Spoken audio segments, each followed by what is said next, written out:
എല്ലാരും നേരത്തെ എത്തിയല്ലേ, ഞാൻ വരാം, ഇത്തിരി വായിക്കും.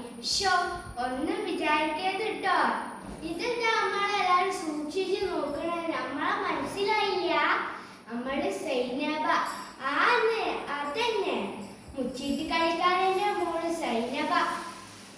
ഓ, പാപ്പല്ലേ ഈ വരുന്നത്? എപ്പോഴേനി? മൂപ്പന് ഇവിടെ ഉണ്ടേനോ? കാണണ്ട. അതാ പുറത്തേക്ക് പോണു. പൊയ്ക്കോട്ടെ പൊയ്ക്കോട്ടെ. ഹാവ്, സമാധാനമായി. എന്താ അറിയോ, നമ്മളെ വെട്ടി നോക്കി കോഴി ബിരിയാണിയിലിടും എന്ന് പറഞ്ഞ് നടുക്ക മൂപ്പര്. നമ്മളെ മുത്തപ്പാന്റെ നിക്കാതെ കഴിച്ചോണ്ട് മൂപ്പർക്കാണെങ്കിൽ നമ്മളെ കെട്ടിയാണ് കണ്ണെടുത്താ കണ്ടൂടാ. നിങ്ങൾക്കറിയാലോ എന്തൊക്കെ പുക്കാറുണ്ടാക്കിയിട്ടാണ് നമ്മള് മുത്തപ്പാനെ കെട്ടിയത്. ഇപ്പൊ ദേഷ്യം മുഴുവൻ നമ്മളോടാ. എന്താ അറിയോ, മുത്തപ്പാനെ മുച്ചീട്ട് കളി പഠിപ്പിച്ചു കൊടുത്തത് നമ്മളാ. അതിന്റെ ദേഷ്യ അതന്നെ.